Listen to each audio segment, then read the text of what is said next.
Okay, so that's the master control unit. Master control unit, okay. Okay, then out here you've got the actuator control unit. Oh, okay. What is this thing here? Oh, this is just a old, ugly, useless piston. Oh, it's a piston. Okay. Right. Then the pistons in this next set of engines look like this. Okay. This is a thermoplastic, high temperature thermoplastic, and that's aluminum. Okay.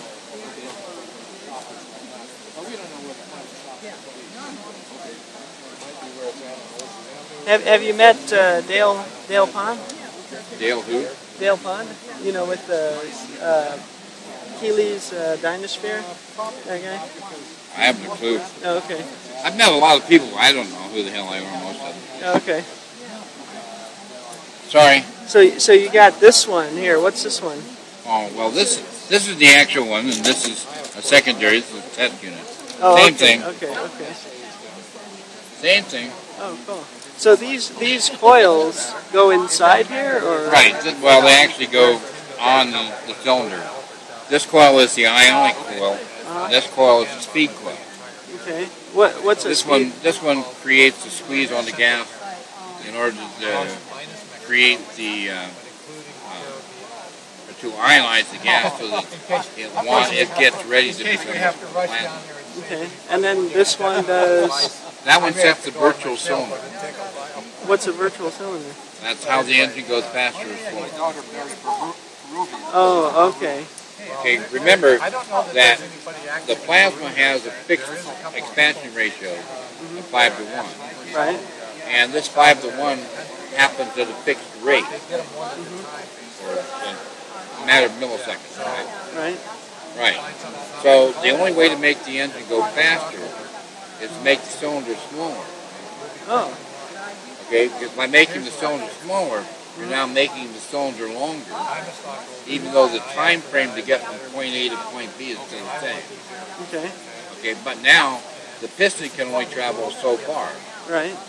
And so when the piston gets there, you turn it off, Yeah. and the piston comes back. And so the time for the piston to get from top dead center to bottom dead center goes up, and your speed on the engine goes up. Oh, okay. Okay. Interesting.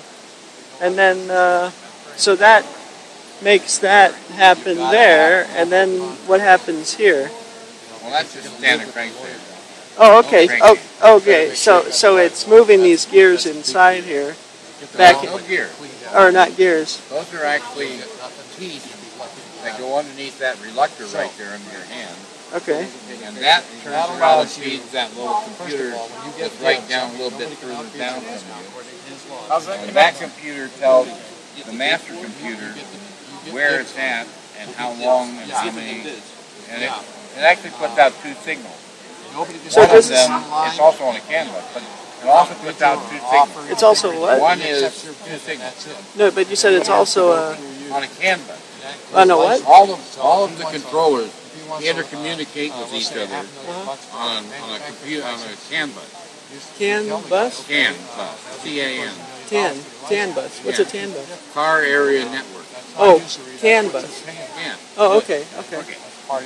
But they all talk to each other, and so they pass information back and forth. But that particular unit puts out 720 pulses per second. Wow. Or 720 pulses per rotation.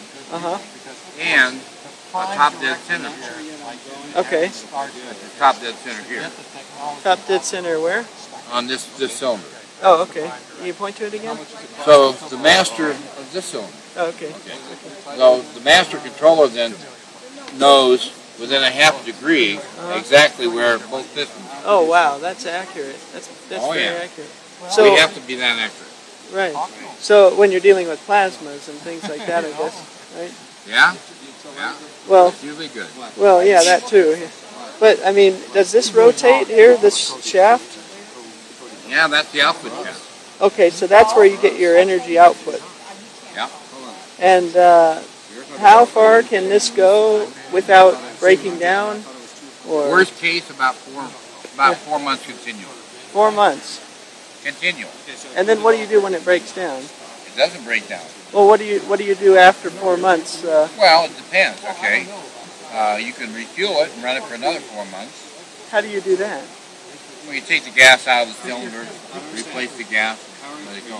Oh, okay, so it does have a life cycle. In the production engine, this whole system is sealed. Steel? Sealed. Sealed. Oh, sealed. Okay. Yeah. Okay. Right. And what happens is that the fresh gas is put into the trenches. Oh, okay.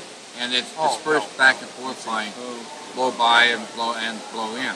Okay. When the plasma happens, it creates a push and a little bit of temperature. Right. So a little bit of that's going to blow by a ring. Right. Right. But when it collapses, it provides a vacuum and a low temperature. Okay. And at that time, it's going to suck. Okay. Across the ring. All right.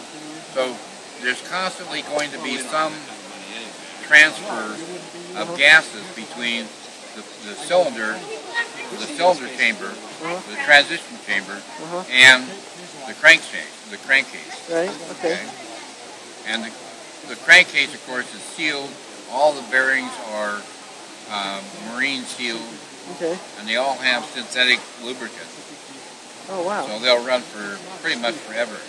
And also, because the bearings are roller bearings, and because all of our torques are across straight lines, the push on the piston is soft. Huh. It's not an explosion, it's a push, expansion. Okay. Okay, so the expansion pushes the piston, the vacuum pulls the piston. Oh, I see. So on the bearing, you have a very soft, okay? Oh, so it's not a jerky motion. Yeah, in an internal combustion engine, you got a bang. Yeah, yeah. Okay, which means that on your bearing, you get bang, and then that does something. Yeah. But on these, you get push. Oh, cool. See? And because of that, your bearings are going to last even longer. Yeah. Also, there's no temperature to worry about. Yeah. Wow. So what's the hottest this gets, would you say? What? Whatever the temperature in the room is. Oh, it doesn't get hot. Doesn't create any heat. Doesn't breathe anything. Doesn't expel anything. It's got a carbon footprint of 0. Wow. And does the gas go? This particular engine will put up something over 300 horsepower. 300 horsepower. Wow. Does the gas go in here then, or? No, actually, that's a viewport into the chamber. A viewport, so you can see the thing. So you can see what's going on. No way, really? Yeah. How do you look in there with the microscope? We put an optical. We put a camera, webcam, or one of the doctor's cams. Oh, sure, yeah. Here, and then we can record what's going on inside, or you can watch it on a laptop. Right. Yeah. Both sides. And then what's this one over here? That's a fuel inlet. That's for the fuel. Okay, I thought one of them was probably for the fuel. Now this is not a. And the one that's missing over here is the radio frequency. Radio frequency. Yeah. Do you use radio frequency? Oh yeah. What does that do? Well, it helps with the ionization. Okay. If we wanted to burn up a lot of current, okay, we could make the ionization happen from just this coil.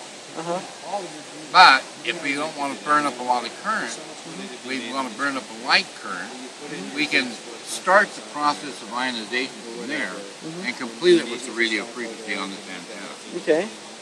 Wow. That runs about 130 megahertz. Oh, okay, okay. But that frequency changes as the speed changes in the engine. Oh, really? Right. So the one most important element of this engine is the control. So the control adjusts that accurately, however it needs to. Yeah. Exactly. Huh. And I'm sure that's all proprietary. How that all works. It's all firmware. Yeah, yeah. But and the firmware is all encrypted and sealed. Right. It's got a key. Right. You can't take it out. Right. Yeah. And this is. And yes, we license the engine for manufacturers to make. Oh wow. So we make all of the electronics ourselves. Oh, okay, cool. So we're getting set to build an electronics manufacturing plant too. Wow, cool. It looks like you got some MOSFETs here, I see. Well, actually, yeah, those are D-MOSFETs, and these are all IGBTs. How long have you been working on this? 3 years. On the outside. Nearly. Well, 3 years in November. So this is not sealed then? You're working? Yeah, this particular engine isn't, but yes. The engine in production would be sealed. Oh, okay. So the engine in production you wouldn't have to reload with gas. No, it would be a refill, gas refill. Oh, you'd refill it? Okay. Yeah, we refill it through the center. So the one in production you'd still have to refill as well? The production engine would be with the refill in the crankcase. Uh-huh. This engine's not that way because this is these engines are used for testing one thing or another. Yeah. So we're taking them apart, putting them back together all the time. Okay. So production unit would be more of a... The production unit is something that can go on and on and on and on. It's something that's meant to be used by an end user or a consumer or whatever. Yeah. Okay. And it's meant to be the final product. Right. So you just put it here for ease of use, your inlet for your ease of access. We'll say. Right. We're going to have that on the production engine too. Oh, okay. Because for one thing, it tells us some things about what's going on inside in case there's anything slightly wrong. Oh, okay.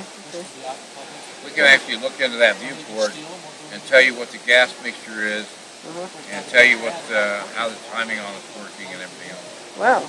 So how much money, would it cost to refuel this engine? Well, a single cylinder is about 31 cents. Really? Yeah. So it'd take basically $1 to fill you up. Yep. For how many miles? Like continual 5,000, about 4 months, a little over 4 months. Wow. When can I get it installed on my car? Actually, if you put one of these in your car, you go 144,000 miles. Yeah, when can I get it installed on my car? As soon as the manufacturers get shelf stock, and as soon as the manufacturers and the OEM people that are going to use them decide that they want to go public with it. Okay. And not until. Yeah. The only people who have working engines between now and then are people who have licensed and will not want to be showing them. Right.